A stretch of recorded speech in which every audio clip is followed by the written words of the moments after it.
I've always wondered what it would be like to step into a time machine and visit ancient Babylon. Well, grab your togas and sandals, folks, because we're about to take a wild ride back to 2200 BC.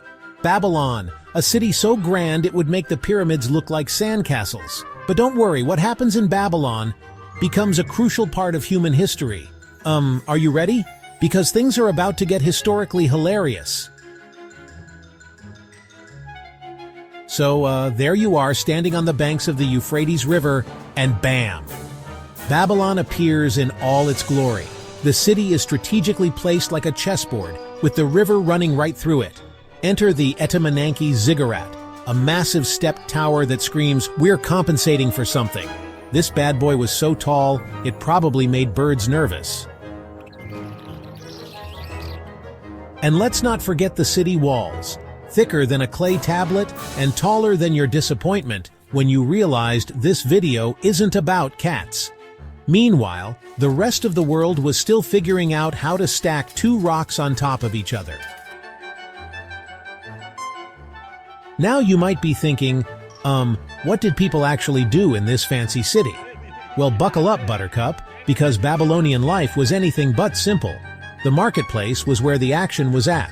Imagine an ancient version of Black Friday, but with more bartering and less trampling.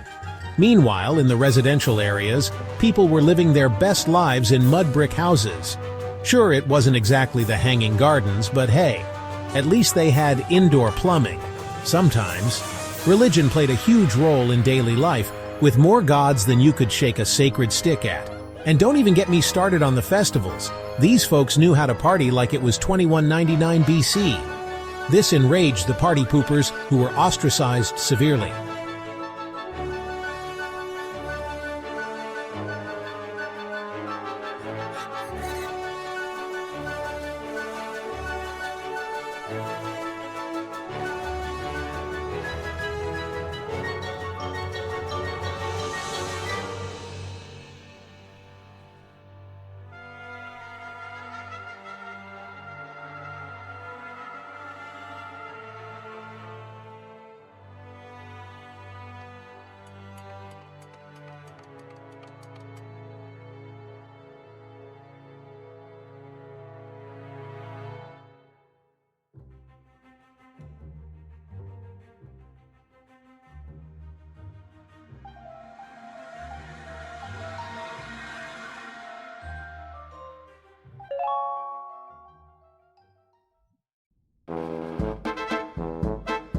So, that was Babylon in 2200 BC, a city that was living in 3000 BC while everyone else was stuck in 2200 BC.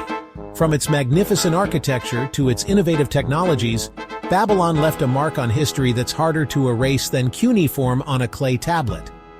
The next time someone tells you to stop living in Babylon, you can say, "I wish," because let's face it, who wouldn't want to live in a city with ziggurats, indoor plumbing, and parties that lasted for days? Babylon, making the rest of the ancient world look boring since, well, ancient times.